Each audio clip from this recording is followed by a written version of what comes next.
Rajakkad fire and rescue station ഉദ്ഘാടന സ്വാഗത സംഘം രൂപീകരിച്ചു. രാജാക്കാട് പഞ്ചായത്തിലെ NR സിറ്റിയിലാണ് ഫയർ സ്റ്റേഷൻ പ്രവർത്തനം ആരംഭിക്കുക. വർഷങ്ങളായുള്ള നാട്ടുകാരുടെ കാത്തിരിപ്പിനൊടുവിലാണ് മേഖലയിൽ ഒരു ഫയർ സ്റ്റേഷൻ എന്ന സ്വപ്നം യാഥാർത്ഥ്യമാകും.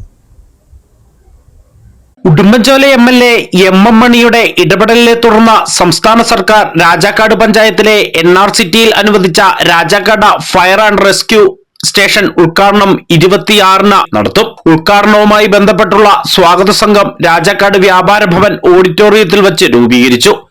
രാജാക്കാട്, ബൈസൺവാലി, രാജകുമാരി, സേനാപതി, ശാന്തൻപാറ, ഉടുമ്പൻചോല, കൊന്നത്തടി, വെള്ളത്തൂവൽ എന്നീ 8 പഞ്ചായത്തുകളിലെ ജനങ്ങൾക്ക് ഏറെ പ്രയോജനകരമാണ് പുതുതായി അനുവദിച്ച fire station.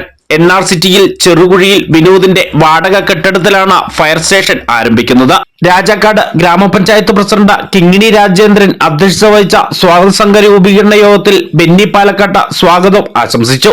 Fire and rescue officer VN Sunilkumar report അവതരിപ്പിച്ചു. ജില്ലാ പഞ്ചായത്ത് അംഗം G ശങ്കർകുമാർ, ബൈസൺവാലി ഗ്രാമപഞ്ചായത്ത് പ്രസിഡന്റ് ശാലുമോൾ സാബു, രാജാക്കാട് പള്ളി വികാരി ഫാദർ മാത്യു കരോട്ടുകൊച്ചറയ്ക്കൽ, നെടുങ്കണ്ടം ബ്ലോക്ക് പഞ്ചായത്ത് അംഗങ്ങളായ Vipin C Augustine, P Rajaram, വിവിധ പഞ്ചായത്ത് കമ്മിറ്റി അംഗങ്ങളായ MN Harikuttan, Senapathi Sasi, CR Raju, Joshi Kanyakuzhi, Rajakkad merchant association president VS Biju, NR city merchant association secretary KT IB, വിവിധ രാഷ്ട്രീയ കക്ഷി നേതാക്കളായ ശൈലജ സുരേന്ദ്രൻ, സുമ സുരേന്ദ്രൻ, R ബാലൻപിള്ള, VV ബാബു തുടങ്ങി നിരവധി ആളുകൾ സംസാരിച്ചു.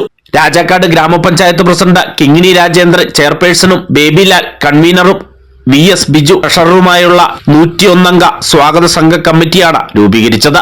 ഇടുക്കി വിഷൻ രാജകുമാരി.